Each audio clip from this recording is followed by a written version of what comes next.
Shalom everybody and welcome to the Rivka journey. My name is Rabbi Shapira and I'm the author of the Rivka Remnant, a book that now is available in so many languages. I hope that you are blessed by it and you are reading it and you are committed to the journey, because your journey today to the house of Isaac, back to the house of Israel, means the salvation, then the complete redemption of all of Israel. Now, both Eliezer and Rivka have to take a journey, but there is one thing that is common both to Rivka and to Eliezer. In page number 106, I explain it, that the process of birthing starts in Parashat Toldot. Now, pay attention to this word Toldot. This word Toldot is spelled without one of the vowels, and this is important. It's trying to explain to us that unlike in the garden, the very first time that we see the word Toldot mentioned with two vowels, in the time of the birth of Yaakov and Esau through Rivka, the world is already in a state of what's called Tol Vavo.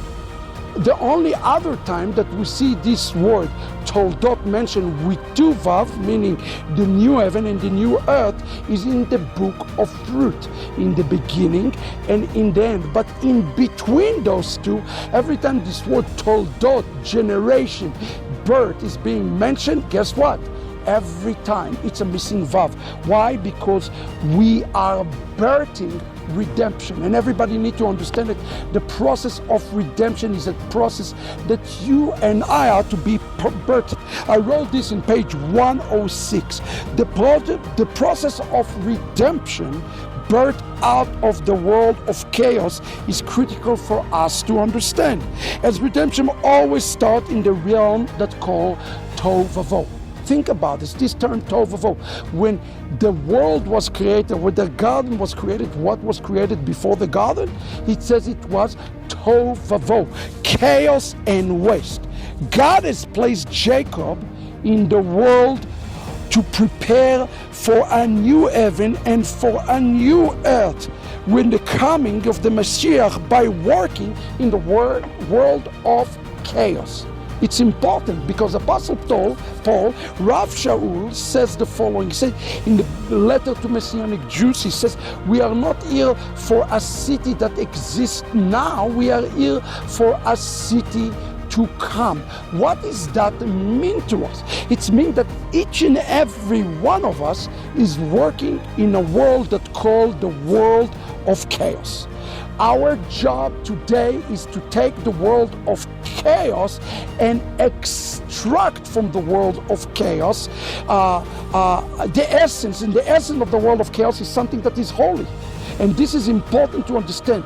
Jacob is working in a world that is called the world of Avodah, the world of Torah. Judaism is focused on Torah today and doing the mitzvot. Why? What is the purpose behind the mitzvah? There is one purpose behind the mitzvah: to extract the chaos out of Esau, to bring a tikkun into Esau. This is the entire purpose, and you see it. Eliezer going to Rivka's house, his job ultimately is to bring such a level of tikkun into Rivka, so that Rivka can be a appropriate bride all the way to Isaac. You see, that is the first wedding that is going to be taking place between the Jew and between the Gentiles, with one new humanity. Itzhak has his role, Rivka has his role. They both have to go through a level of tikkun. So today, the job for us as Messianic Jews is not to destroy the church, is not to come and rip the church or to just rebuke the church aimlessly, but rather to help Christianity to come and birth something new out of it. Call it a transformed Christianity that can be acceptable to the house of Israel, can be acceptable to the Jewish people. It is Rabbi Kook who explained that that will be one of the signs of the final redemption, when the nations would want to return to what he called Knesset Israel, the ecclesia of the house of Israel. But he said that it will cause an element that's called a chutzpah. A chutzpah means indigestion. It's something that will stop them from being able to be digested into the house of Israel. So what is the job today that we have? Is to prepare Rivka, to prepare Esau, to prepare the Gentiles, to prepare the nation to be able to be fully engrafted to the house of Israel. And this engrafting happened when Israel himself say Baruch haba b'shem Adonai. When Israel say Baruch haba b'shem Adonai to the nations, they also say Baruch haba b'shem Adonai to Messiah himself. And that's why it says in the book of Amos, I will return with their return. Who is he talking about? He's talking about the Rivka remnant return. When the remnant is returning, guess what? Messiah is returning. So today when we see the tovavo and the chaos, I hate it when people use this term messy, messianic, messy church. No, the messiness is a great opportunity for us. It's a great opportunity for us to be restored and to make a rectification.